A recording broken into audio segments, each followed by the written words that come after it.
All right, so I wanted to talk about divorce and unforgiveness and what binds them together, which is hard heartedness.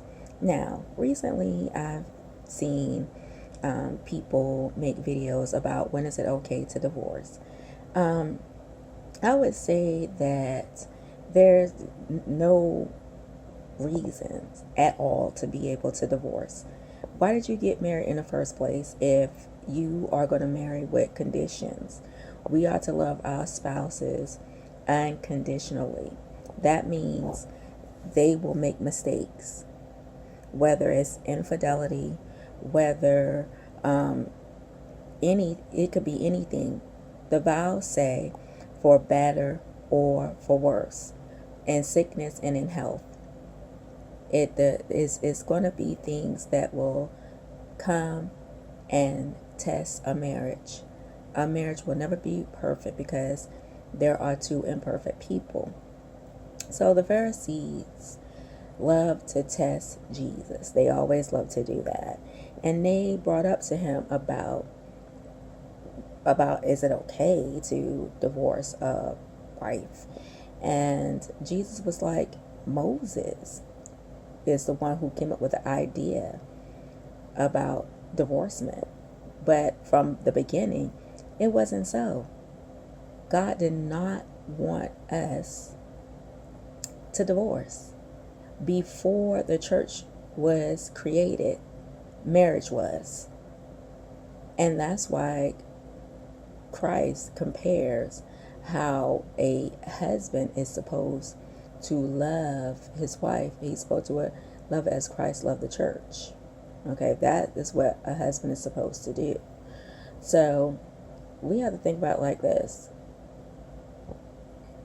When is it okay to fight for your marriage? Because anything can happen. What happens if your spouse gets on drugs? You want to divorce them?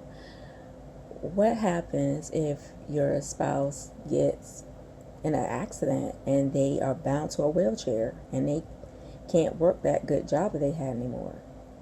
What happens if something is life altering, where your spouse, if things just change from the day that you married them? People have to understand, actually a marriage doesn't begin on the wedding day because everybody's having fun, and it's actually after the wedding day where the reality sets in. Marriage is supposed to be until death. And if you are going to marry with conditions, I would suggest to not get married at all. And it also shows the way a person loves.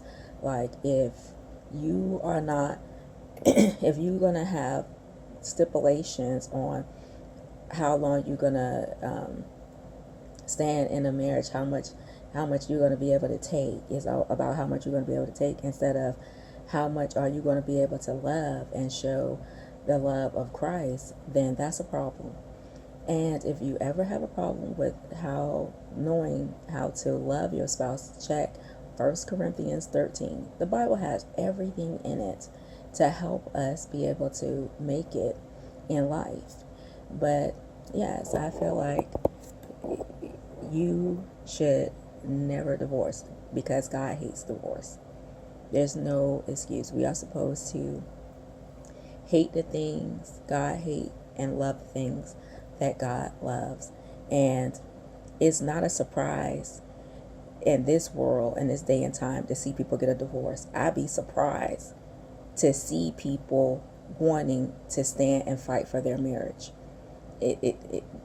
Because it's so easy for people to divorce behind things that isn't even biblical. They just do it. So it's going to come a day where we are going to want to be forgiven, and that's when we stand before God. But yes, because we're not perfect, and we will see God, and we would want God to forgive us. And let's look at it like this. When you have children, there's nothing that you would not do for your children. You would not cut them off. So why not have that more love for your spouse? Why not stand by them that same way? But yes, people who turn to divorce is only because of unforgiveness. They're harboring unforgiveness and their heart has become hardened, and they just make their mind up that divorce is the answer.